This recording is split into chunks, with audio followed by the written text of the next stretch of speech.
Hello everyone, कैसे हैं आप लोग। होपफुली अच्छे होंगे और मैं आपको बता दूं मैं भी अच्छा हूं। तो प्रीवियस क्लासेस में हमने बेटा अभी तक क्या डिस्कस किया। हमने डिस्कस किया सेक्शन 28 के बारे में, सेक्शन 29, सेक्शन 30, सेक्शन 31, साथ ही हमने पढ़ा था सेक्शन 32 और रूल 5 सब रूल 1, रूल 5 सब रूल 2 को भी हमने कवर किया। सेक्शन 43 सब सेक्शन 1 जो डिफाइन करता था एक्चुअल कॉस्ट को, उसे भी हमने कवर कर लिया है। तो आज की क्लास में अनदर कंसेप्ट और प्रोविजन को डिटेल में पढ़ते हैं पीजीबीपी के। चलिए शुरू करते हैं।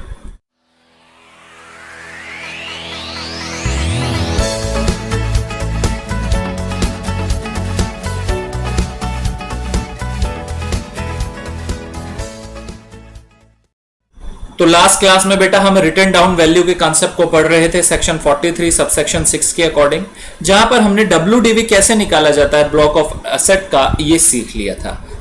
तो डब्ल्यूडीवी से कुछ रिलेटेड पॉइंट्स है बेटा, आज उन्हें डिस्कस कर लेते हैं। First, assets acquired by the assessee during the previous year। उस केस में WDV कैसे देखी जाती है। तो लॉ सिंपल बोलता है, in the case of assets acquired by the assessee during the previous year, written down value का मतलब क्या होगा। Written down value means the actual cost to the assessee। जो एक्चुअल कॉस्ट होगी उस असेट की, वो ही क्या हो जाएगी, WDV। assets acquired before the previous year, previous year start होने से पहले asset ऑलरेडी acquired की है assessee ने। तो सिंपल बेटा हमें क्या करना है, उस एसेट की जो एक्चुअल कॉस्ट होगी उसमें से डेप्रिसिएशन रिड्यूस कर देना है प्रीवियस ईयर का। ठीक है बेटा। चलिए नेक्स्ट अब वो बात करते हैं सक्सेशन टू बिजनेस और प्रोफेशन। जब हो रहा है सक्सेशन तो उस केस में जो WDV है उसे हम कैसे कंसीडर करेंगे। तो लॉ सिंपल बोलता है बेटा, जैसे हमने एक्चुअल कॉस्ट के केस में किया था सेम प्रोविजन यहां पर लगना है। जो WDV प्रीडिसेसर के हैंड में थी बेटा वो ही हो जाएगी सक्सेसर के हैंड में। ठीक है। Next, transfer of block of assets by a holding company to a subsidy company और वाइस वर्सा। अब देखिए इस केस में क्या हो रहा है, holding company block of asset transfer कर रही है या सब्सिडरी कंपनी को, या सब्सिडरी कंपनी ट्रांसफर कर रही है block of assets holding company को। साथ ही इस प्रोविजन में अमलगमेशन के प्रोविजन को भी कंसीडर किया गया है। तो उस केस में जो अमलगमेटेड कंपनी होगी वो इंडियन कंपनी होनी चाहिए, तभी ये प्रोविजन एप्लीकेबल होगा। तो क्या बोलता है ये प्रोविजन, ये सिंपल बोलता है कि जो भी ट्रांसफरर के हैंड में WDV है ब्लॉक ऑफ एसेट्स की, वो ही ट्रांसफरी के हैंड में हो जाएगी। ठीक है बेटा। चलिए next, block of assets is transferred by demerge company to the resulting company. यहां पर भी वही कंसेप्ट है जो हमने प्रीवियस केस में किया। जो भी डीमर्ज्ड कंपनी के केस में WDV थी ब्लॉक ऑफ एसेट्स की, वही हो जाएगी रिजल्टिंग कंपनी के हैंड्स में। ठीक है बेटा। Next, block of assets in the case of successor LLP। तो इस केस में क्या हो रहा है बेटा, इस केस में जो ब्लॉक ऑफ एसेट्स है वो कंपनी जो है LLP को ट्रांसफर कर रही है। सक्सेसर कौन है, LLP, और प्रीडिसेसर कौन है, वो है कंपनी। तो कंपनी के हैंड्स में जो भी WDV थी बेटा वो ही WDV हो जाएगी in the hands of LLP। लेकिन इसमें ध्यान देना बेटा, इसमें कुछ कंडीशन फुलफिल करनी पड़ती है, स्पेसिफाइड कंडीशन होती है इस प्रोविजन की। जब हम पढ़ेंगे सेक्शन 47 तो उसमें ये आता है। तो उन कंडीशन को अगर फुलफिल कर रही है कंपनी या LLP, तभी बेटा इस प्रोविजन की कंडीशन वो कंप्लाई कर पाएगी LLP। ठीक है बेटा। चलिए नेक्स्ट वो बात करता है block of assets transferred by a recognised stock exchange in India to a company under a scheme for corporatisation. बेटा कल भी हमने पढ़ा था एक्चुअल कॉस्ट के केस में, तो सेम प्रोविजन यहां पर है। जब भी एक रिकॉग्नाइज्ड स्टॉक एक्सचेंज ट्रांसफर कर रहे हैं अपनी ब्लॉक ऑफ एसेट्स को, तो जो WDV होगी उस ब्लॉक ऑफ एसेट्स की, वो ही हो जाएगी कंपनी के केस में भी। लेकिन वो जो स्कीम है कॉर्पोरेटाइजेशन की, वो किससे अप्रूव होनी चाहिए, वो सेबी से अप्रूव होनी चाहिए। Next, depreciation provided in the books of account deemed to be depreciation actually allowed. देखिए अब ये उन केसेस की बात करता है कि पहले जो एसएससी था उसकी इनकम टैक्सेबल नहीं थी, लेकिन बाद में क्या हुआ, उसके रेवेन्यू बढ़ा या इनकम बढ़ी, किसी भी तरह वो टैक्स रेजिमे में आ गया। अब उसकी इनकम पर टैक्स लगने लगा। लेकिन जो एसेट उसने एक्वायर की हुई थी,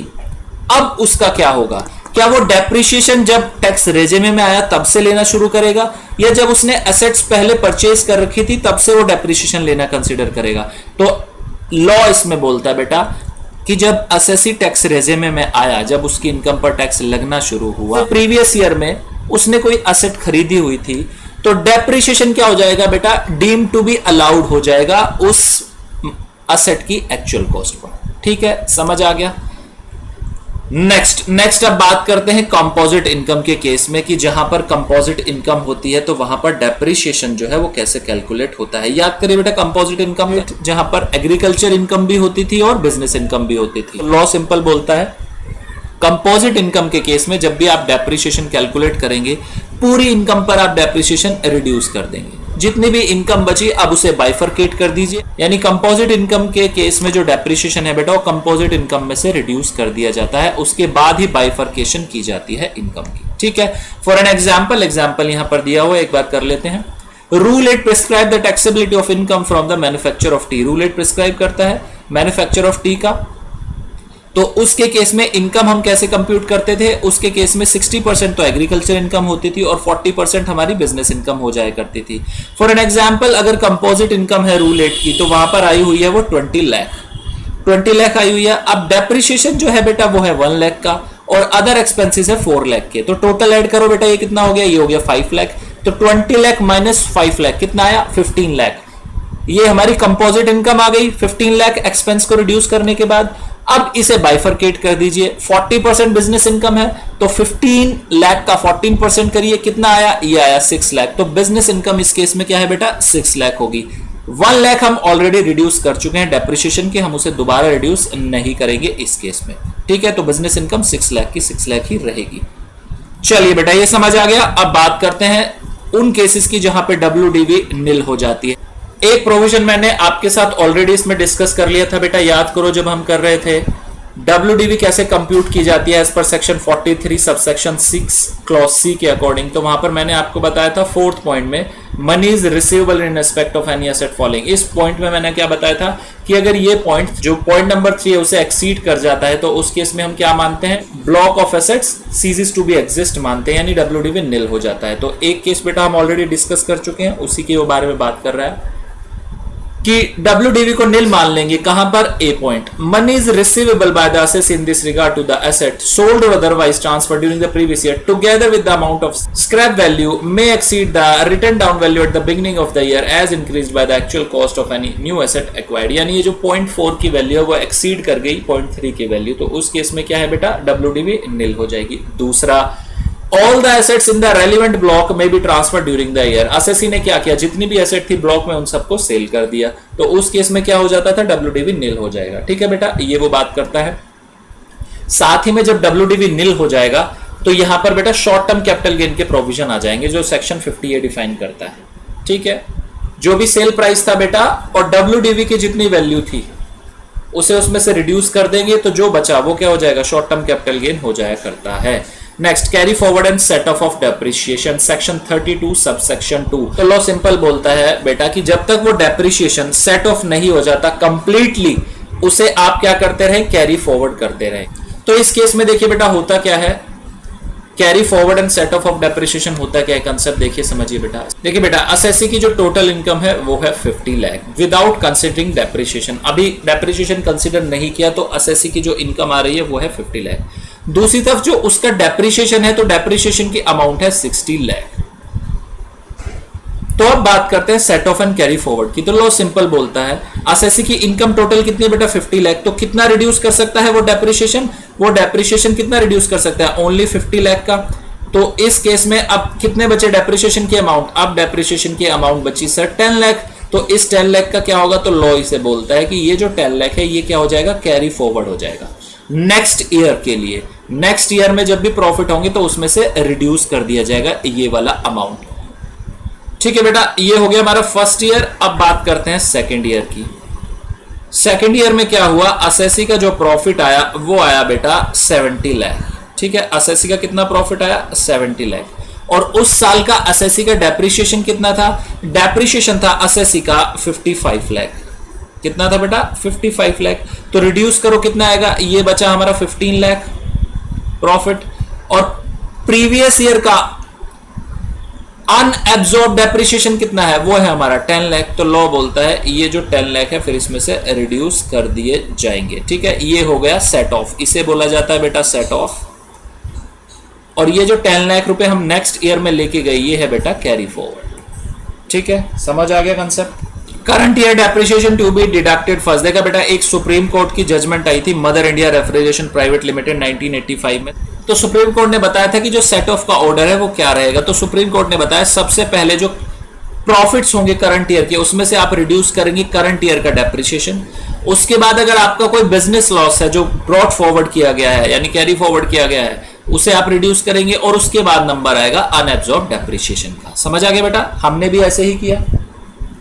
ठीक है बेटा, क्लियर हो गया। चलिए नेक्स्ट अब बात कर लेते हैं एक एग्जाम्पल की। A newly qualified chartered accountant, Mr. Dhaval, commenced practice and has acquired the following asset in his office during financial year 1920 at the cost shown against each item. Calculate the amount of depreciation that can be claimed from his professional income for assessment year 2021. Assume that all assets were purchased by way of account pay check. Mr. Dhaval की assets की purchase के बारे में बताया हुआ है, जरा calculate करते हैं कि उनका डेप्रिसिएशन कितना निकल के आता है। फटाफट से, ये क्वेश्चन रेलिवेंट है क्योंकि मैं यहां पर आपको पुट टू यूज वाला जो कंसेप्ट है उसे यहां पर कोरिलेट कराना चाहता हूं, उसे समझाना चाहता हूं। आप चलिए करते हैं। तो आइए बेटा कंप्यूट करते हैं डेप्रिसिएशन, कैलकुलेट करते हैं। सबसे पहले बनाए statement showing computation of depreciation, statement showing computation of depreciation. मैं शॉर्ट फॉर्म में यूज कर रहा हूं लेकिन आपको पूरा लिखना है एग्जाम में, ध्यान रखना। ठीक है, लेफ्ट हैंड में हम क्या लिखते हैं, पर्टिकुलर्स, और राइट साइड में क्या आएगा बेटा, राइट में आएगी सर अमाउंट। ठीक है, रुपीस के साइन के साथ। चलिए अब सबसे पहले देखो कि कितने ब्लॉक बन रहे हैं। तो क्वेश्चन ने बताया कंप्यूटर सॉफ्टवेयर है, कंप्यूटर यूपीएस है, प्रिंटर है, बुक्स हैं, ऑफिस फर्नीचर है और लैपटॉप है। तो कंप्यूटर, बुक्स और लैपटॉप ये किस में कंसीडर हो जाएंगी, तो सर ये कंसीडर हो जाएंगी प्लांट में, प्लांट एंड मशीनरी। और जो ऑफिस फर्नीचर है वो बेटा फर्नीचर एंड फिटिंग्स में आ जाएगा। दो ब्लॉक बन जाएंगे हमारे, ब्लॉक 1 एंड ब्लॉक 2। देखिए ब्लॉक जो बन रहे हैं उसमें फर्दर कोई रेट की वजह से अलग अलग ब्लॉक तो नहीं बन रहा, 15% वाला कोई ब्लॉक है या फिर 40% वाला है, वो देखते हैं। तो फर्नीचर फिटिंग्स का तो एक ही ब्लॉक बनता है 10% का, उसमें कोई फर्दर ब्लॉक नहीं बना करता। प्लांट में अलग अलग क्लासेस होती है सर, 15% की भी होती है, 30 वाली भी होती है, 40 वाली भी होती है। तो देखो कंप्यूटर सॉफ्टवेयर किस में आता है, 40%, computer UPS 40%, computer printer 40%, books में देखो अदर देन एनुअल पब्लिकेशन, तो सर ये भी 40% में कवर हो जाती है। और नेक्स्ट है हमारा लैपटॉप भी 40%। तो ब्लॉक जो बन रहा है हमारा प्लांट का बेटा वो कौन से वाला बन रहा है, 40% का बन रहा है। तो हम लिखेंगे सिंपल, सबसे पहले लिखेंगे ब्लॉक 1। कौन सा बना ब्लॉक हमारा, ये बना सर प्लांट एंड मशीनरी का, प्लांट एंड मशीनरी, जिसका रेट क्या रहेगा, रेट रहेगा 40%। इस ब्लॉक का रेट कितना है, 40%। ठीक है बेटा, तो कंप्यूट करें डेप्रिसिएशन। सबसे पहले देखो डेट ऑफ एक्विजिशन क्या है, कंप्यूटर इंक्लूडिंग कंप्यूटर सॉफ्टवेयर 27 सितंबर 19 और date when put to use 1 अक्टूबर 19। तो चेक करो 180 डेज से ज्यादा है या कम है। तो सिंपल मैं तुम्हें एक कंसेप्ट यहां पे समझा देता हूं, पुट टू यूज हमें कैसे चेक करना है। आइए देखिए, लॉ क्या बोलता है बेटा, लॉ सिंपल बताता है कि पुट टू यूज होना चाहिए 180 डेज या उससे ज्यादा का, तभी जो है डेप्रिसिएशन फुल मिलता है, अदरवाइज 50% रेस्ट्रिक्ट कर देता है। तो पुट टू यूज 180 डेज का है या नहीं है, ये कैसे देखेंगे हम। तो पहले समझिए बेटा कि 180 डेज कौन से वाले हैं। लॉ बोल रहा है कि जो प्रीवियस ईयर होगा असेसी का, हमारे क्वेश्चन में 2019-20 उसमें 180 डेज पुट टू यूज होनी चाहिए असेट। इससे ज्यादा होती है या 180 डेज होती है तभी उसे 100% डेप्रिसिएशन मिलेगा। लास्ट कब होता है, प्रीवियस ईयर का मार्च होता है बेटा, मार्च में कितने दिन होते हैं, 31। फैब में देखो कितने दिन होते हैं, ये फैब है बेटा 2020 का, तो इसमें 29 हो जाएंगे। जनवरी में कितने दिन होते हैं सर, जनवरी में होते हैं 31। दिसंबर में कितने होते हैं बेटा, दिसंबर में होते हैं सर 31। नवंबर में कितने होते हैं बेटा सर, इसमें होते हैं 30। तो यहां तक काउंट करो जरा कितना आता है, यहां तक सर काउंट करते हैं तो 152 डेज आ जाते हैं। 180 डेज होने चाहिए पूरे बेटा। अभी कितने डेज हमारे शॉर्ट हैं सर, हमारे डेज हैं 28 डेज अभी शॉर्ट है। ठीक है बेटा, तो अक्टूबर में कितने दिन होते हैं सर, अक्टूबर में होते हैं 31। रिड्यूस करो कितना आया सर, ये आया 3 डेज, यानी 4 अक्टूबर अगर असेट 4 अक्टूबर से पहले पुट टू यूज कर दी गई है, ये मैं बेटा बात कर रहा हूं प्रीवियस ईयर 2019-20 की, ध्यान देना। अभी मैं इस डेट को चेंज करने वाला हूं, कैसे ध्यान देना। तो बेटा ध्यान दो 4 अक्टूबर तक वो क्या है, उसका पुट टू यूज कितना है, 180 डेज का है। ठीक है बेटा, समझ आ गए। 4 अक्टूबर के बाद अगर कोई एसेट पुट टू यूज की जा रही है तो उस पर डेप्रिसिएशन कितना लगेगा, 50% रेस्ट्रिक्ट कर दिया जाएगा। समझ आ गया इतनी बात। अब जरा एक बात और ध्यान देना बेटा, ये प्रीवियस ईयर 2019-20 था, अगर मैं प्रीवियस ईयर 18-19 की कंप्यूटेशन करूं तो क्या होगा, तो इसमें एक डिफरेंस आएगा। वो क्या आएगा बेटा, वो ये आएगा फरवरी के महीने का। फरवरी के महीने में कितने दिन हो जाएंगे फिर उस केस में, उसमें हो जाएंगे 28 डेज। तो ये जो 4 अक्टूबर है बेटा वो क्या हो जाएगा, 3 अक्टूबर हो जाएगा इस केस में। ठीक है, ध्यान आ गया। तो कंसेप्ट क्या बना, कंसेप्ट ये बना कि जब भी होगा लीप ईयर तो उस केस में 4 अक्टूबर हो जाएगी कट ऑफ डेट, और जब भी लीप ईयर नहीं होगा तो उस केस में कट ऑफ डेट क्या हो जाएगी, 3 अक्टूबर। ठीक है बेटा, ये समझ आ गया। हाँ तो बेटा बारी बारी से करते हैं प्लांट एंड मशीनरी की कैलकुलेशन। सबसे पहले देखिए computer software, date when put to use 1 अक्टूबर है सर, 1 अक्टूबर तो लगा दो बेटा, 1 अक्टूबर है तो 35,000 पे पूरा का पूरा लगेगा, 40% का डेप्रिसिएशन लगाओ। ये कितना हो गया, ये हो गया सर 14,000।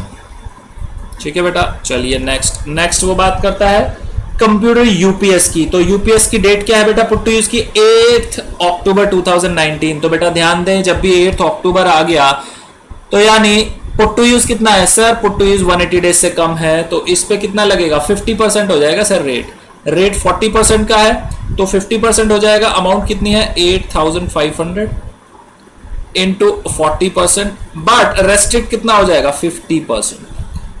ठीक है, दूसरा हम इसे बेटा ऐसे भी लिख सकते हैं, 8,500 इंटू 20%, हम इसे ऐसे भी लिख सकते हैं क्योंकि रेट को जो हम क्या कर रहे हैं 50% कर रहे हैं। ठीक है, दोनों तरीके से कैलकुलेशन सेम ही आने वाली है। तो 20% कितना आया, ये आया 1,700। ठीक है बेटा, चलिए नेक्स्ट अब कौन सी है, कंप्यूटर प्रिंटर। 1 अक्टूबर 2019 को पुट टू यूज हुआ है तो पूरा का पूरा मिलेगा बेटा 12,500 इंटू हाउ मच, 40%। कितना आया, यह आया सर 5,000। चलिए नेक्स्ट वो बात करते हैं बुक्स की।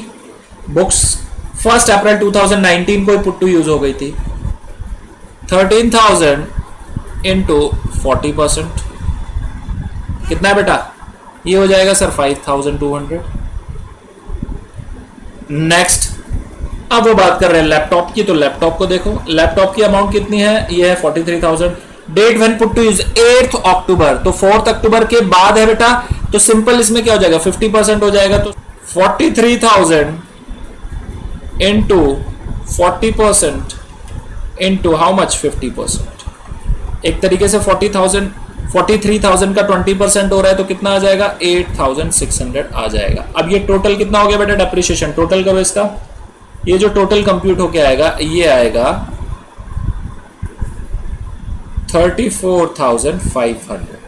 ठीक है बेटा, क्लियर हो गया। ब्लॉक 1 हमारा क्लियर हो गया। नेक्स्ट अब बात करते हैं ब्लॉक 2 की। ब्लॉक 2 क्या है हमारा, फर्नीचर एंड फिटिंग्स का है। Block 2 furnitures and fittings. आइए फर्नीचर एंड फिटिंग्स, क्या रेट है बेटा, ये रेट है सर 10% का। तो 10%, 3 लाख का 10% कर दो बेटा। 1 अप्रैल 2019 पुट टू यूज है, 100% मिलेगा। 3 लाख इंटू 10%, कितना आ गया, ये आ गया सर 30,000। तो टोटल डेप्रिसिएशन कितना हो गया बेटा, टोटल डेप्रिसिएशन हो गया सर 64,500। ठीक है, इतना समझ आ गया। डेप्रिसिएशन कैसे कैलकुलेट करते हैं बेटा, इतना समझ आ गया। अब बात कर लेते हैं जरा WDV, हम ब्लॉक ऑफ एसेट्स में कैसे कंप्यूट करेंगे, कैसे हम दिखाएंगे कि ब्लॉक ऑफ एसेट्स की WDV हमारी ये है। ठीक है बेटा, आइए तो स्टेटमेंट शोइंग WDV, ये आपको लिखना है। हालांकि क्वेश्चन में रिक्वायरमेंट नहीं है बेटा, लेकिन मैं आपको सिर्फ बनवा रहा हूं ताकि आपको प्रैक्टिस रहे WDV बनती कैसे है। तो सबसे पहले 2 ब्लॉक बनाएंगे यहां पर। हमारा ब्लॉक 1 कौन सा है, block 1 plant and machinery 40%। Block 2 कौन सा ब्लॉक है हमारा, फर्नीचर एंड फिटिंग्स का बेटा। ठीक है, 10%। ये हमारे 2 ब्लॉक बने। अब अब याद करो सबसे पहले क्या लिखते हैं हम, ओपनिंग WDV हम कंसिडर किया करते हैं, ओपनिंग WDV। तो ओपनिंग WDV इस केस में क्या होगी सर, नील होगी। क्यों होगी, क्योंकि एसएससी ने बिजनेस ईयर भी प्रीवियस ईयर 1920 में शुरू किया है। ठीक है बेटा, चलिए नील और नील, ये हो गया। ऐड, क्या ऐड करते हैं बेटा, एडिशंस ड्यूरिंग द ईयर, यानी एसएससी ने जो एसेट खरीदी वो ऐड कर दीजिए। Assets purchase during the year, देखिए कितनी है, सबका सम अप कर दीजिए, टोटल कर दीजिए। ब्लॉक 1 की एसेट का टोटल करिए, कितना आएगा, यह आएगा बेटा 1,12,000, ये ब्लॉक 1 का है टोटल। और ब्लॉक 2 का टोटल कितना है, वो सर है 3 लाख। ठीक है बेटा, अब इसे ऐड कर दीजिए, पॉइंट नंबर 3 ये बोलता था। टोटल कितना हो गया, टोटल तो ओपनिंग WDV नहीं है इसलिए टोटल यही रहेगा, 1,12,000 आ गया सर ये, और 3 लाख आ गया। ठीक है, लेस, कुछ लेस करने का है बेटा, नहीं है सर, फिर भी लिखेंगे। इस यहां पर शॉर्टकट में हम लिख सकते हैं डिलीशंस ड्यूरिंग द ईयर। हम इस वर्ड को क्या यूज कर सकते हैं, मनीज रिसीवेबल की बजाय डिलीशंस ड्यूरिंग द ईयर। कोई डिलीशंस है, नहीं सर, कोई डिलीशन नहीं है, नील और नील। इसका भी बेटा कंप्यूट करो तो ये कितना आ जाएगा, 1,12,000 और ये 3 लाख। तो यानी ये वो अमाउंट है जिसपे हम डेप्रिसिएशन कैलकुलेट किया करते थे। लॉ ये बोलता था closing WDV for the purpose of depreciation, for the purpose of depreciation minus depreciation. अब इस पे से डेप्रिसिएशन रिड्यूस कर दीजिए, जिस पर हम डेप्रिसिएशन ऑलरेडी कंसीडर कर चुके हैं। तो डेप्रिसिएशन कितना है हमारा सर, डेप्रिसिएशन है हमारा 34,500 फर्स्ट के केस में, ब्लॉक 1 के केस में, और जो दूसरा है उसके केस में है 30,000। ठीक है, इतना है। अब इसे से रिड्यूस कर दीजिए बेटा, रिड्यूस करने पे क्या आ रहा है, ये आ रहा है 2,70,000 और ये कितना आ रहा है बेटा, ये आ रहा है बेटा 77,500। तो ये क्या हो गई हमारी, ये WDV हो गई हमारी opening WDV for the next year. तो ब्लॉक ऑफ एसेट्स की WDV बेटा ऐसे कंप्यूट की जाती है। डेप्रिसिएशन कैसे किया जाता है हम ऑलरेडी कंप्यूट कर चुके हैं। ठीक है, चलिए नेक्स्ट प्रोविजन की बात करते हैं।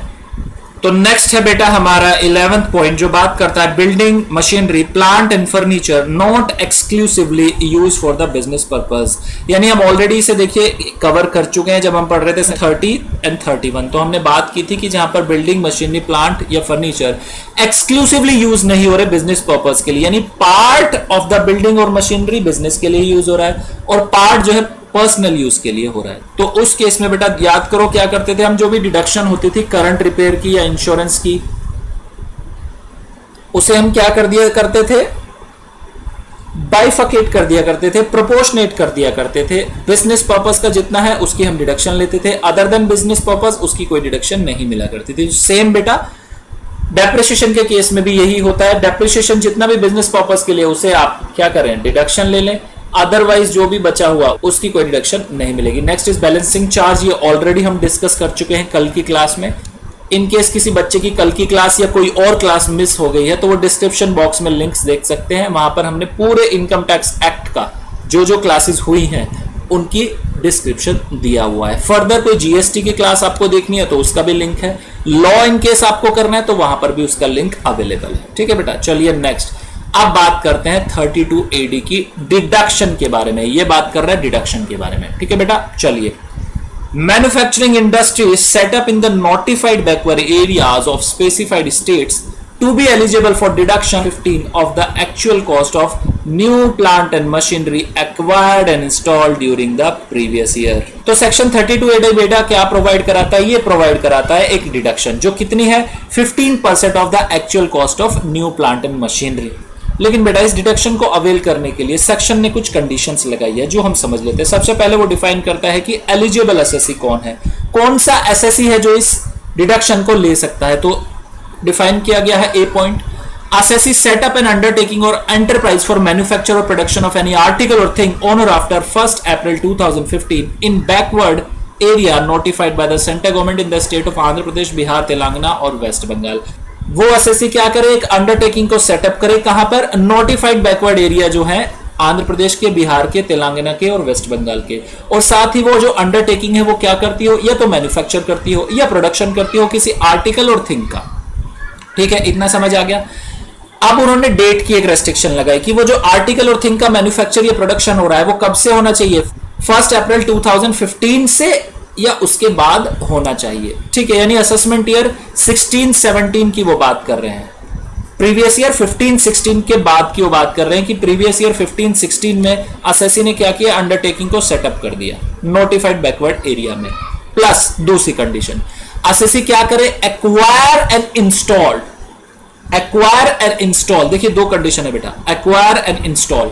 असेसी साथ में क्या करे, एक्वायर एंड इंस्टॉल करे न्यू प्लांट एंड मशीनरी, किस पीरियड में, 1 अप्रैल 15 से लेके 31 मार्च 2020 के जो पीरियड होगा उस पीरियड में नोटिफाइड बैकवर्ड एरिया में एक्वायर करे और इंस्टॉल करे न्यू प्लांट एंड मशीनरी। ठीक है बेटा, समझ आ गया। अब कुछ बातें जो है वो समझने वाली, उन्हें देख लेते हैं। सेक्शन बोलता है कि जो न्यू प्लांट एंड मशीनरी है उसमें ये फॉलोइंग मशीनरी इंक्लूड नहीं की जाएगी। फर्स्ट, एनी शिप और aircraft new plant and machinery में नहीं आएगा। Any plant and machinery which before its installation by the SSC was used either within और outside India by any other person, वो plant and machinery जो किसी भी SSC ने क्या कर ली है, यूज कर ली है, या तो इंडिया में कर ली है या outside India. Any plant and machinery installed in any office premises or any residential accommodation including accommodation in the nature of guest house, किसी गेस्ट हाउस में है या किसी अकोमोडेशन में इंस्टॉल कर दी गई या किसी ऑफिस प्रेमाइसेस में वो इंस्टॉल कर दी गई, वो भी न्यू प्लांट एंड मशीनरी में कंसीडर नहीं होगी। Any office appliances including computers और कंप्यूटर सॉफ्टवेयर, ये भी न्यू प्लांट एंड मशीनरी नहीं है। एनी व्हीकल, वो भी नहीं है। Any plant and machinery the whole of the actual cost of which is allowed as deduction in computing the income chargeable under the head PGBP of any previous year, देख वो plant and machinery जिसकी actual cost की PGBP के किसी provision में किसी भी previous year में डिडक्शन ले लिया तो वो भी न्यू प्लांट एंड मशीनरी में कंसीडर नहीं होगी। ठीक है बेटा, समझ। आप थर्ड पॉइंट की बात करते हैं कि थर्ड पॉइंट बोलता क्या है। तो सिंपल लॉ बोल रहा है थर्ड पॉइंट में कि जो एसएससी ने एक्वायर एंड इंस्टॉल की है मशीनरी और डिडक्शन उसने ले लिया 15% of actual cost of that machinery, इस मशीनरी को वो 5 साल तक के पीरियड के लिए सेल नहीं कर सकता। अगर वो सेल करता है या ट्रांसफर करता है तो जितनी उसने डिडक्शन ली थी इस एसेट की, वो डिडक्शन जो है वो डीम टू बी इनकम हो जाएगी उस प्रीवियस ईयर की जिस प्रीवियस ईयर में वो ट्रांसफर कर रहा है। यानी 5 साल का लॉक इन पीरियड मिल गया एसएससी को, लॉक इन पीरियड खत्म होती है वो सेल कर सकता है, कोई दिक्कत नहीं। बट एक बेटा इसमें एक्सेप्शन है। क्या है? जो ये 5 साल वाली रेस्ट्रिक्शन है वो एप्लीकेबल नहीं होगी 3 केसेस में। कौन कौन से? इन the case of amalgamation, demerger और बिजनेस रीऑर्गेनाइजेशन। 5 सालों के अंदर अंदर अगर कोई अमलगमेशन या डीमर्जर या बिजनेस रीऑर्गेनाइजेशन हो रहा है तो उस केस में बेटा ये जो 5 साल का लॉक इन पीरियड है वो प्रीडिसेसर पे एप्लीकेबल नहीं होगा, वो सक्सेसर पे एप्लीकेबल हो जाएगा। चलिए next point is additional depreciation.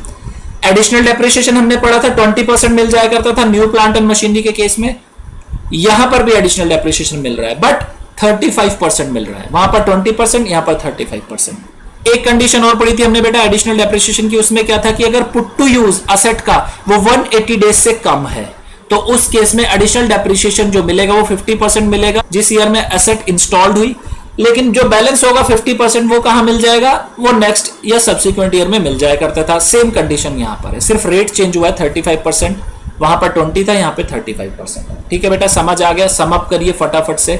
बोलता क्या है तो इस चार्ट के थ्रू करते हैं। एक एसएससी क्या करता हो जिसने अपनी यूनिट, मैन्युफैक्चरिंग यूनिट कहां सेटअप की हो? नोटिफाइड बैकवर्ड एरिया में। नोटिफाइड बैकवर्ड एरिया किसके? वेस्ट बंगाल, आंध्र प्रदेश, बिहार और तेलंगाना। ठीक है बेटा, और ये जो यूनिट उसने सेटअप की है ये कब की है? ऑन और आफ्टर 1 अप्रैल 2015। और साथ में वो क्या करे? एक्वायर एंड इंस्टॉल्ड करे new plant and machinery between the 1 April 2015 and 31 मार्च 2020। तो उस केस में डिडक्शन मिल जाएगी एसएससी को 15% of the actual cost of such plant and machinery. तो ये प्रोविजन था बेटा 32 AD। चलिए नेक्स्ट अब अगले प्रोविजन पे बात करते हैं। अगला जो दिया हुआ है बेटा वो दिया हुआ है expenditure on scientific research section 35। तो एक बार समझ लेते हैं साइंटिफिक रिसर्च से रिलेटेड कुछ टर्म्स के बारे में, फिर इसे बेटा डायग्राम के थ्रू समझते हैं। बहुत ही इजी सेक्शन है, बच्चे अक्सर मिक्स हो जाते हैं, कंफ्यूज हो जाते हैं कि कैसे करें, याद नहीं रह पाता सर। तो बेटा यहाँ मगअप करने की जरूरत नहीं, कोई भी कंसेप्ट इनकम टैक्स में ध्यान दे, आप सिंपल क्या करें, उस प्रोविजन के कंसेप्ट को समझ लें, आपको मगअप करने की जरूरत ही नहीं है। सबसे पहला साइंटिफिक रिसर्च का मतलब क्या है, तो सिंपल लॉ बता रहा है वो एक्टिविटीज जो किस पर्पस के लिए, extension of knowledge in the fields of natural और applied science including agriculture, animal husbandry और फिशरीज, तो वो क्या है, साइंटिफिक एक्टिविटीज में कवर कर ली गई है। Next, scientific research expenditure. Scientific research expenditure किसे कहा जाएगा, expenditure incurred on scientific research include करेगा क्या, ऑल एक्सपेंडिचर इंकर्ड, जितने भी एक्सपेंडिचर इंकर्ड हो रहे हैं, किस लिए, फॉर द प्रोसिक्यूशन और the provision of facilities of scientific research. Scientific research के लिए जो भी खर्चा किया जा रहा है वो इंक्लूड हो जाएगा साइंटिफिक रिसर्च एक्सपेंडिचर में, बट डज नॉट इंक्लूड, क्या इंक्लूड नहीं होगा, expenditure incurred in the acquisition of rights in or arising out of scientific research. तो देखिए बेटा, अगर कोई राइट एक्वायर किया जा रहा है तो वो साइंटिफिक रिसर्च एक्सपेंडिचर की डेफिनेशन में फॉल नहीं करेगा। चलिए next, scientific research related to business और अ क्लास ऑफ बिजनेस। अब बात करते हैं वो कि साइंटिफिक रिसर्च बिजनेस से रिलेटेड कब माना जाएगा, तो सिंपल लॉ बोल रहा है scientific research related to business और a class of business would include any scientific research which will lead to or facilitate any extension of that business, यानी वो क्या करता हो, साइंटिफिक रिसर्च उस बिजनेस को एक्सटेंड करता हो। Next, any scientific research to a medical nature which has special relation to the welfare of the workers employed in that business or the business of that class as the case may be। कोई scientific research की जा रही है किस nature की, medical nature की, और वो किससे रिलेटेड है, welfare of the workers employed in that business, तो उस केस में भी जो वो रिसर्च की जा रही है वो साइंटिफिक रिसर्च होगी रिलेटेड टू दैट बिजनेस। ठीक है बेटा, समझ आ गया।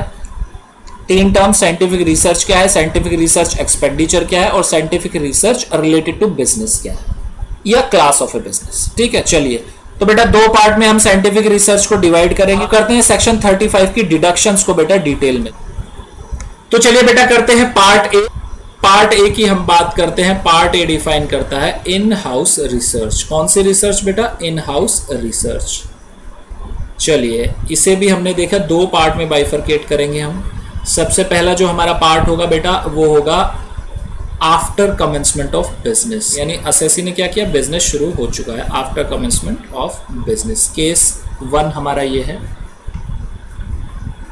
और दूसरा केस जो हमारा बनेगा वो बनेगा बेटा बिफोर कमेंसमेंट ऑफ बिजनेस, यानी बिजनेस के शुरू होने से पहले वो डिडक्शन ले सकता है या नहीं ले सकता है, वो सारी बातें हम यहाँ पर देखेंगे। ठीक है, बिफोर कमेंसमेंट ऑफ बिजनेस। तो चलिए बेटा सबसे पहले बात करते हैं आफ्टर कमेंसमेंट ऑफ बिजनेस। तो इस केस में हमारे बनेंगे दो केस फर्दर। फर्स्ट होगा असेसी कंपनी होगी और दूसरा असेसी क्या होगा, अदर देन कंपनी।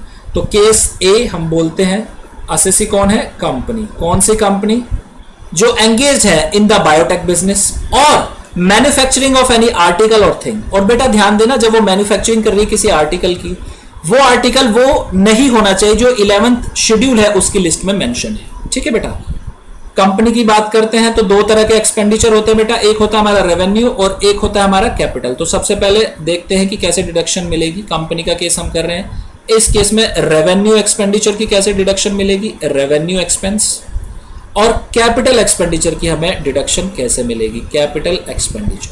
ठीक है, तो सबसे पहला केस हम देखते हैं रेवेन्यू एक्सपेंडिचर। लॉ इसमें बोलता है कि डिडक्शन जो मिलेगी एसएससी को वो मिल जाएगी 150% की। कितने की मिलेगी बेटा, 150%। और ये कौन बता रहा है, ये बता रहा है सेक्शन 35 2AB। ठीक है बेटा, ये सेक्शन बताता है।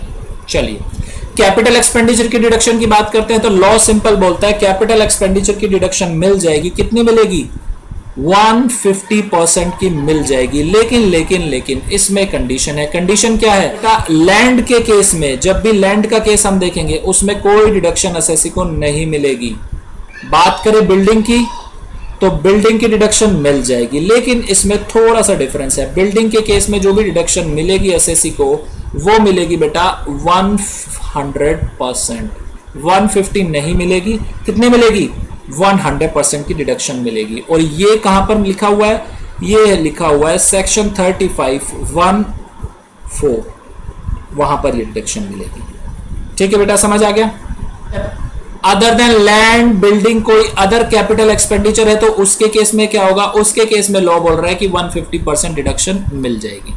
तो सिर्फ और सिर्फ लैंड के केस में डिडक्शन नहीं है, और बिल्डिंग के केस में कितनी डिडक्शन मिलती है 3514 की अकॉर्डिंग 100% डिडक्शन मिलती है। और अदर कैपिटल एक्सपेंडिचर अगर हो रहा है तो उस केस में कितनी डिडक्शन है बेटा 150% डिडक्शन है। ये बात थी हमारी उस असेसी की जो एंगेज्ड है बायोटेक बिजनेस में या in the manufacturing of any article और थिंग। ठीक है, नेक्स्ट बात करते हैं अब बी। हमारा असेसी क्या है अब हमारा असेसी जो है वो अदर देन कंपनी है। इसे हम लिख सकते हैं अदर असेसी हम लिख सकते हैं। तो अब अदर असेसी के केस में भी दो एक्सपेंडिचर बेटा, रेवेन्यू और कैपिटल, रेवेन्यू एक्सपेंडिचर और कैपिटल एक्सपेंडिचर। तो उस केस में रेवेन्यू एक्सपेंडिचर कितना अलाउड है, लॉ बोलता है 100% रेवेन्यू एक्सपेंडिचर अलाउड हो जाएगा असेसी को। ये बात करता है सेक्शन 35(1)(I). ठीक है बेटा। नेक्स्ट कैपिटल एक्सपेंस के केस में तो लॉ सिंपल बोलता है कैपिटल एक्सपेंस के केस में 100% डिडक्शन आपको मिल जाएगी, लेकिन अगर लैंड के ऊपर हो रहा है तो लैंड की डिडक्शन आपको नहीं मिलेगी। ध्यान देना बेटा, लैंड की वहां पर भी अवेलेबल नहीं थी और यहां पर भी नहीं है, लैंड की कोई डिडक्शन नहीं मिलती। अदर देन लैंड कोई कैपिटल एक्सपेंडिचर है तो उसकी डिडक्शन मिल जाएगी, 100% मिलेगी। यानी बिल्डिंग भी कवर हो रहा है यहां पर, यस बिल्डिंग पर कितनी है 100%, और प्रीवियस केस में बिल्डिंग पर कितनी थी, वहां पर भी कितनी थी बेटा 100% वहां पर भी थी। ठीक है, अदर देन बिल्डिंग और लैंड 150% वहां पर कैपिटल एक्सपेंडिचर की रिडक्शन मिल जाती थी कंपनी के केस में। अदर एसएससी के केस में 100% है, कैपिटल हो या रेवेन्यू। ठीक है बेटा, समझ आ गया। एक बार समअप कर लेते हैं। इन हाउस रिसर्च हो रही है और रिसर्च कौन सी है, आफ्टर कमेंसमेंट ऑफ बिजनेस, उसके ऊपर एक्सपेंस कर रहे हैं। एसएससी कौन सी है, कंपनी क्या करती है, एंगेज्ड है मैन्युफैक्चरिंग या बायोटेक बिजनेस में। तो दो तरह के एक्सपेंस हो गए, रेवेन्यू एक्सपेंस और कैपिटल एक्सपेंस। रेवेन्यू एक्सपेंस पे कितनी डिडक्शन मिलेगी, 150% डिडक्शन मिल जाएगी रेवेन्यू एक्सपेंस पर। कैपिटल एक्सपेंस पे कितनी डिडक्शन मिलेगी, 150% मिल जाएगी, लेकिन लैंड पर कोई डिडक्शन नहीं मिलेगी। और बिल्डिंग के केस में 100% डिडक्शन मिलेगी 3514 के अकॉर्डिंग। ठीक है, अदर एसएससी के केस में क्या है, रेवेन्यू और कैपिटल दो एक्सपेंडिचर, दोनों के केस में 100% डिडक्शन मिल जाएगी। रेवेन्यू के केस में 100% डिडक्शन जो मिल रही है वो 35(1)(I) के अकॉर्डिंग मिल रही है, और कैपिटल एक्सपेंडिचर पे जो डिडक्शन मिल रही है वो मिल रही है 35(1)(4) के अकॉर्डिंग। अब बात कर लेते हैं बेटा बिफोर कमेंसमेंट ऑफ बिजनेस, और ध्यान दे यहां पर लॉ बोलता है कि मैक्सिमम 3 इयर्स की डिडक्शन मिल सकती है, यानी पिछले 3 साल तक। कौन से 3 साल, जब कमेंस हुआ बिजनेस उससे पिछले 3 साल जो है केवल उनकी डिडक्शन यहां पर मिलेगी। तो दो पार्ट्स यहां पे भी डिवाइड होंगे बेटा, एक होगा हमारा रेवेन्यू एक्सपेंडिचर और दूसरा होगा हमारा बेटा कैपिटल एक्सपेंडिचर। तो समझते हैं रेवेन्यू एक्सपेंडिचर की डिडक्शन कितने मिलेगी। तो लॉ बोलता है, सिंपल समझिए, रेवेन्यू एक्सपेंडिचर को डिडक्शन जो मिलेगी एसएससी को वो मिलेगी, सैलरी दी है जो एम्प्लॉय को प्लस जो रॉ मटेरियल उसने परचेज किया है, ये दोनों रेवेन्यू एक्सपेंडिचर जो होंगे बेटा इनकी डिडक्शन मिल जाएगी। फर्दर वो बात करता है बेटा जो सैलरी है उसमें पर्क्स इंक्लूड नहीं होंगे, सिर्फ salary without perquisite plus raw material जो उसने परचेज किया, ये दोनों नेचर के रेवेन्यू एक्सपेंडिचर की डिडक्शन मिल जाएगी। अब बात आती है कितने मिलेगी, तो लॉ बोलता है 100% डिडक्शन मिल जाएगी, 100% डिडक्शन। ठीक है बेटा, इनके अलावा अगर कोई रेवेन्यू एक्सपेंडिचर है तो कोई डिडक्शन नहीं मिलेगी। Move on to next are capital expenditure, तो उस केस में कितनी डिडक्शन मिलेगी, तो सिंपल लॉ बोलता है कि अगर कैपिटल एक्सपेंडिचर हो रहा है लैंड पर तो लैंड के केस में बेटा कोई डिडक्शन अवेलेबल नहीं है, और अदर देन लैंड कोई भी कैपिटल एक्सपेंडिचर है तो उस पर डिडक्शन मिल जाएगी 100% की। ठीक है बेटा, समझ आ गया। ये जो बात करता था रेवेन्यू एक्सपेंडिचर की, ये बात कर रहा था सेक्शन 35(1)(I), जैसा कि हमने प्रीवियस केस में भी पढ़ा, और कैपिटल एक्सपेंडिचर को जो बात करता है वो करता है सेक्शन 35(1)(4). ठीक है बेटा, समझ आ गया।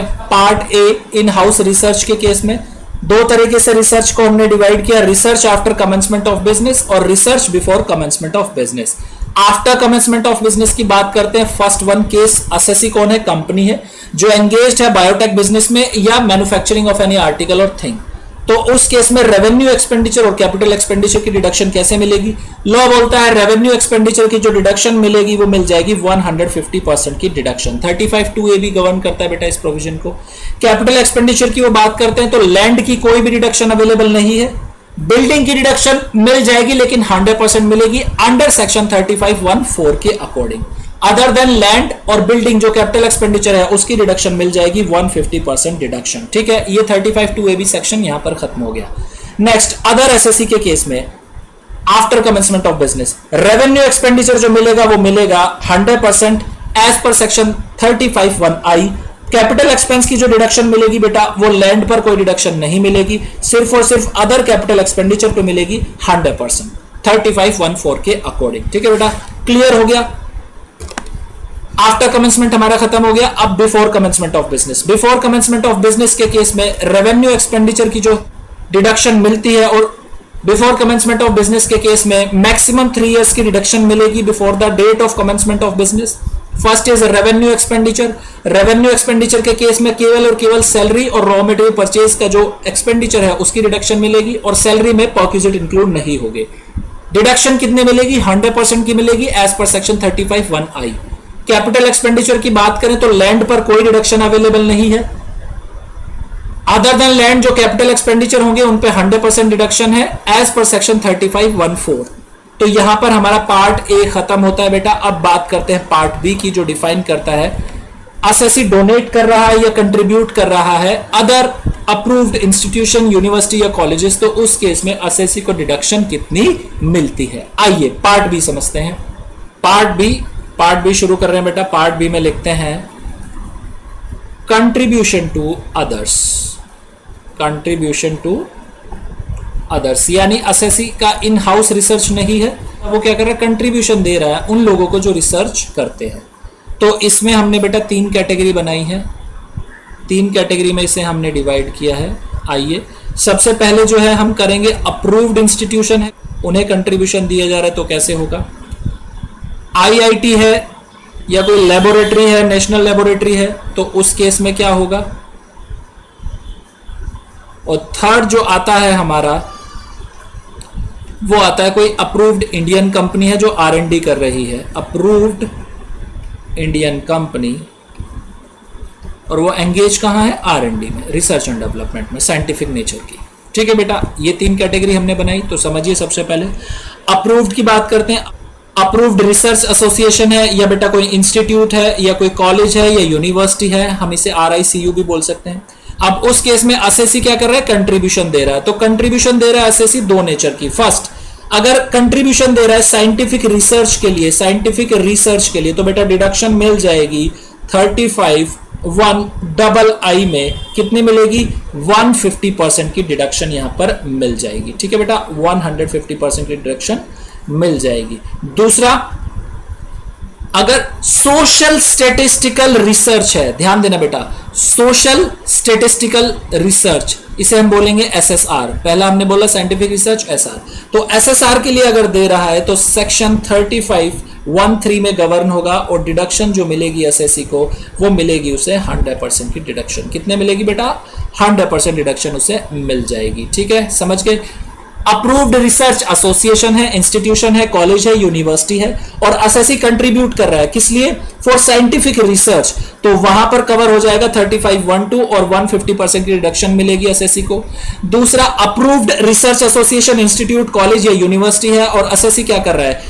सोशल एंड स्टेटिस्टिकल रिसर्च के लिए कंट्रीब्यूट कर रहा है, तो उस केस में डिडक्शन जो मिलेगी वो मिलेगी 100% की अंडर सेक्शन 35(1)(3).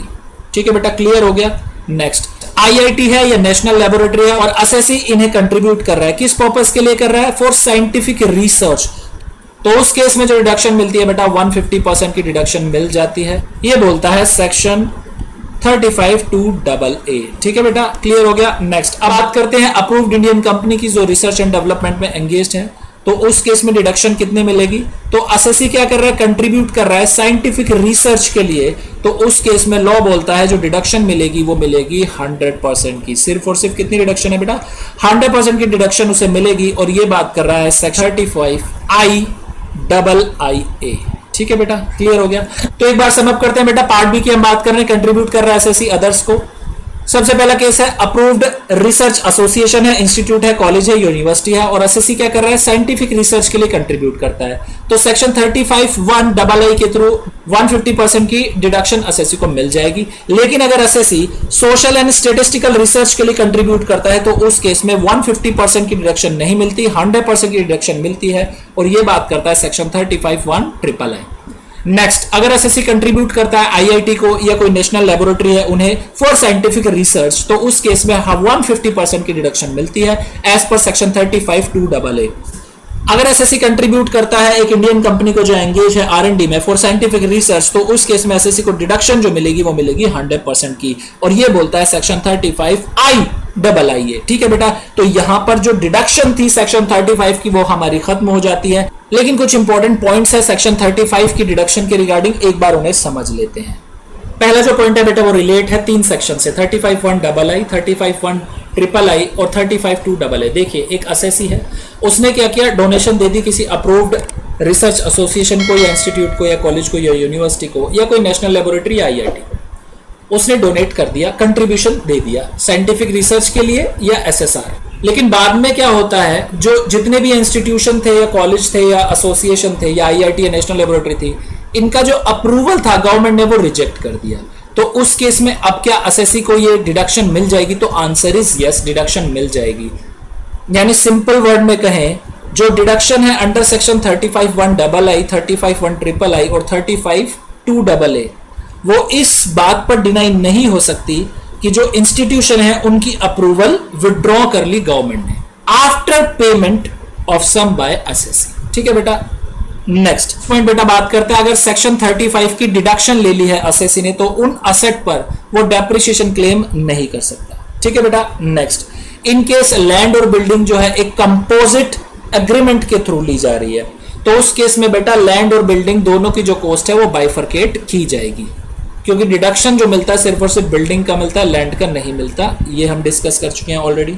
चलिए अब बात करते हैं अनएब्जॉर्ब्ड एक्सपेंडिचर की। जैसा कि अनएब्जॉर्ब्ड डेप्रिसिएशन के केस में हमने पढ़ा था कि प्रॉफिट एसएससी के सफिशिएंट नहीं हो पाते, तो जो डेप्रिसिएशन होता है करंट ईयर का वो नेक्स्ट ईयर में कैरी फॉरवर्ड कर दिया जाता है।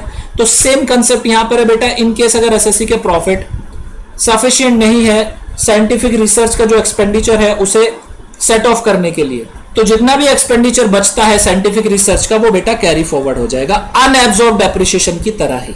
ठीक है बेटा, क्लियर हो गया। Next, section 35(1)(II), section 35(2)(a) और सेक्शन 35(2)(a) भी जो हमने प्रीवियस केस में किया था, इन तीनों केस में डिडक्शन कितनी मिलती है बेटा? 150% की मिलती है। लेकिन ध्यान रहे बेटा, असेसमेंट ईयर 2021-22 के लिए ये 100% हो गई है, 150% नहीं रहेगी। मैं आपको समझाता हूं, देखिए असेसमेंट ईयर 2021 और 22 का क्या मतलब हुआ? प्रीवियस ईयर 2020-21, ये वो बात करता है। नेक्स्ट बेटा, अब वो बात करता है सेक्शन 35(AD) जो बोलता है investment linked tax incentives for specified business, यानी कुछ स्पेसिफाइड बिजनेस मेंशन किए गए हैं सेक्शन 35(AD) में। अगर एसएससी उन स्पेसिफाइड बिजनेस को करता है तो बेटा उसे मिलती है डिडक्शन। ठीक है बेटा, तो बेसिकली अब हम तीसरी डिडक्शन को कवर करने जा रहे हैं। सबसे पहले हमने की थी 32(AD) जो 15% of actual cost of new plant and machinery पर डिडक्शन दे दिया करती थी अगर एसएससी क्या करता है, नोटिफाइड बैकवर्ड एरिया में जो है कोई अंडरटेकिंग, कोई मैन्युफैक्चरिंग अंडरटेकिंग सेटअप करता है। रिडक्शन हमने देख ली। नेक्स्ट हमने देखी साइंटिफिक रिसर्च के केस में रिडक्शन की। एसएससी अगर कोई साइंटिफिक रिसर्च करना चाहता है तो उस केस में उसे डिडक्शन इन हाउस में कैसे मिलेगी, या किसी को कंट्रीब्यूट करता है तो रिडक्शन कैसे मिलेगी। Now third is investment link tax incentive. तो बेसिकली बेटा गवर्नमेंट जो 35(AD) सेक्शन लेके आई है वो सिंपल किस लिए लेके आई है, वो चाहती है कि जो इंफ्रास्ट्रक्चर है उसका डेवलपमेंट हो, जो कॉस्ट ऑफ लिविंग स्टैंडर्ड है वो लोगों का वो बढ़े, एनवायरमेंट फ्रेंडली कुछ मीन्स ऑफ ट्रांसपोर्टेशन आए फॉर बल्क गुड्स के लिए। तो ऐसे कुछ स्पेसिफाइड बिजनेस उन्होंने मेंशन किए इन सारी चीजों को कवर करने के लिए। तो देखते हैं कौन कौन सा। First, setting up and operating cold chain facilities for specified products. इस तो बेटा होता क्या है कोल्ड चेन फैसिलिटीज, तो समझते हैं कोल्ड चेन फैसिलिटीज क्या होता है। तो कोल्ड चेन फैसिलिटीज को समझाया गया है a chain of facilities for storage और transportation of agricultural and forest produce meat and meat products, poultry, marine, dairy products, products of horticulture, floriculture and agriculture, and processed food items under scientifically controlled condition including refrigeration and other facilities necessary for the preservation of such produce. तो cold chain facilities को बता रहे हैं, देखिए बेटा, कि storage और transportation purpose के लिए जो एग्रीकल्चर या फॉरेस्ट प्रोड्यूस है, या मीट प्रोडक्ट्स है, या पोल्ट्री या मरीन या डेयरी प्रोडक्ट्स है, या हॉर्टिकल्चर या फ्लोरिकल्चर के जो प्रोडक्ट हैं, उन्हें एक ऐसी फैसिलिटी में रखा जाए जहां पर उन्हें प्रिजर्व किया जा सके। तो बेटा कोल्ड चेन फैसिलिटी का एक प्रैक्टिकल एग्जांपल है, तो इसमें कंसीडर होता है कोल्ड स्टोरेज वेयर हाउसेस। ये जो कोल्ड स्टोरेज वेयर हाउसेस होते हैं, अगर एसएससी ने सेटअप करता है या ऑपरेट करता है, तो उस केस में एसएससी को क्या मिलेगी? डिडक्शन मिल जाएगी under section 35 AD।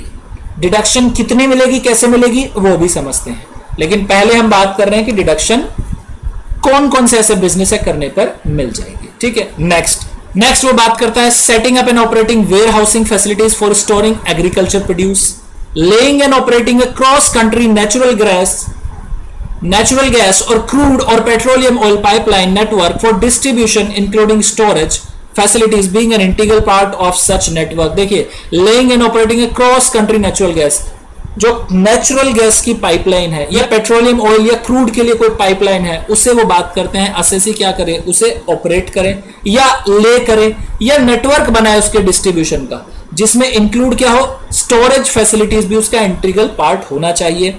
Building and operating A hotel of 2 star और अबव कैटेगरी, बिल्ड करे या ऑपरेट करे 2 स्टार से अबव कैटेगरी का होटल, यानी 3 स्टार 4 स्टार 5 स्टार ऐसे होटल्स की वो बात कर रहे हैं, इन्हें वो बिल्ड करे ऑपरेट करे SSC. Building and operating a hospital anywhere in India with at least 100 bed for patient, कम से कम 100 बेड के पेशेंट के लिए एक हॉस्पिटल बनाया जाए इंडिया में कहीं पर भी। Developing and building a housing project under a notified scheme for slum redevelopment or rehabilitation framed by the center government or state government। State government और center government की जो slum redevelopment और rehabilitation का scheme है, उसके through एक SSC क्या करे, डेवलप करे और बिल्ड करे हाउसिंग प्रोजेक्ट। ठीक है बेटा, next, developing and building a housing project under a notified scheme for affordable housing framed bye centre government और स्टेट गवर्नमेंट। अब एसएससी को क्या कह रहा है वो, कि सेंट्रल गवर्नमेंट की जो अफोर्डेबल हाउसिंग स्कीम है, उस स्कीम के थ्रू एसएससी क्या करे, डेवलप करे और बिल्ड करे housing project. Production of fertiliser in India, fertiliser का प्रोडक्शन करे। Setting up and operating an inland container depot or container freight station notified approved by under custom and.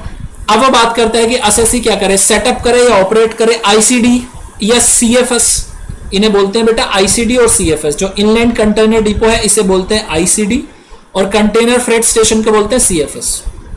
B keeping and production of honey and bee wax, setting up and operating a warehousing facilities for storage of sugar, laying and operating a slurry pipeline for the transportation of iron ore, setting up and operating a semiconductor water fabrication manufacturing unit if such unit is notified by the board in accordance with the prescribed guidelines।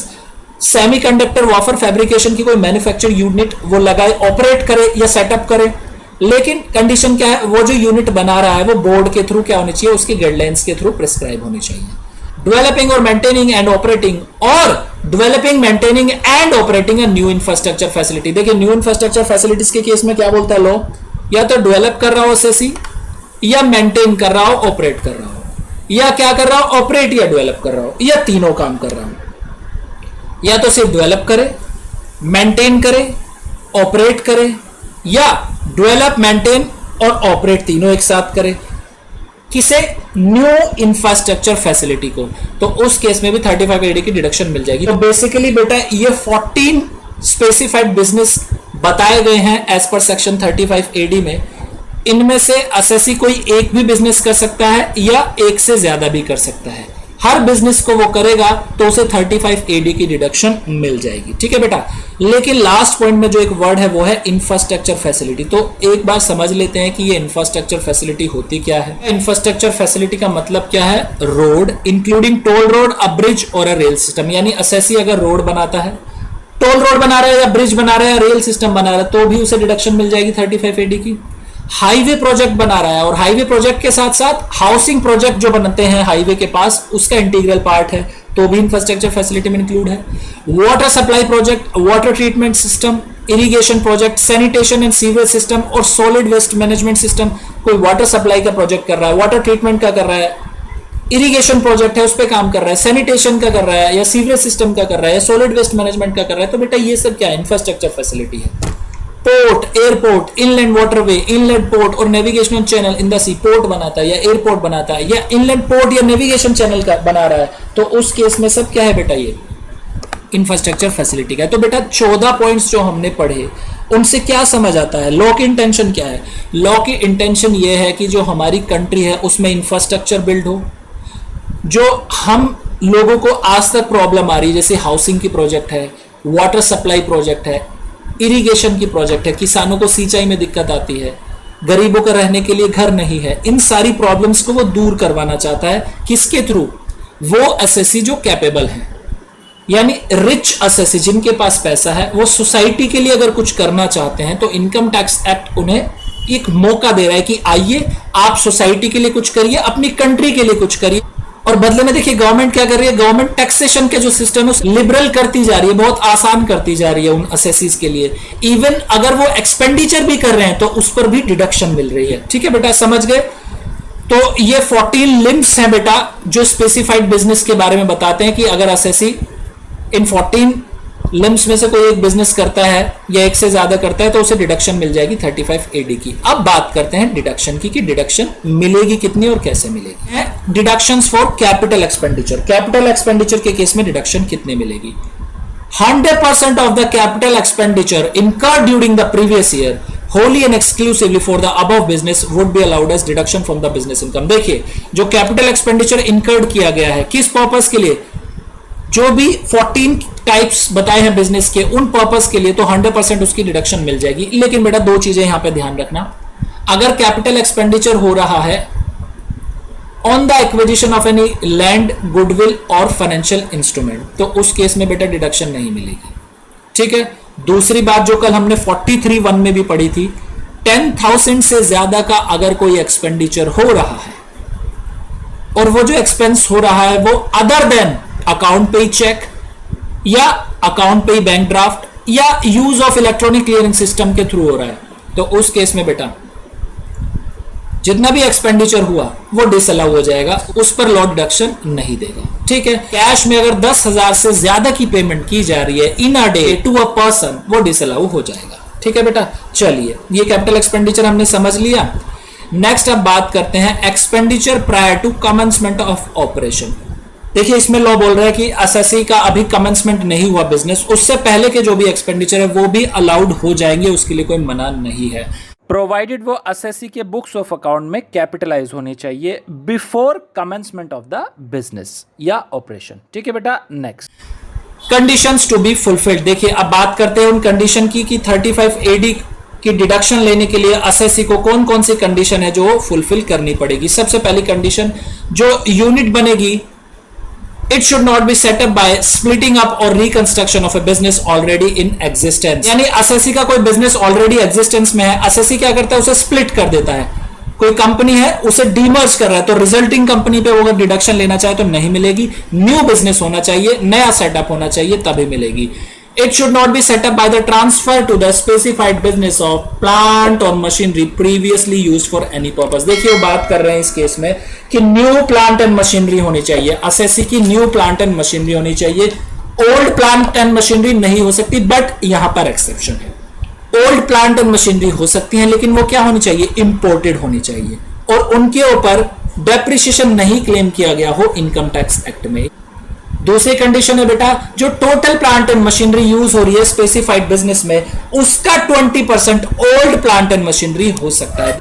तो example ले बेटा, in case SSC के पास 100 करोड़ की total plant and machinery है, तो इसका old plant and machinery वो कितना ले सकता है, 20%, यानी वो 20 करोड़ तक ओल्ड प्लांट एंड मशीनरी ले सकता है। ठीक है बेटा, समझ लो बेटा, ये थी हमारी आज की क्लास। अब आप करिए इसे रिवाइज। इन केस अगर आपको आती है कोई प्रॉब्लम तो आप हमें कमेंट सेक्शन में लिख सकते हैं या आप हमें व्हाट्सएप कर सकते हैं। हमारा व्हाट्सएप नंबर है 8287377353। तो मिलते हैं बेटा नेक्स्ट क्लास में।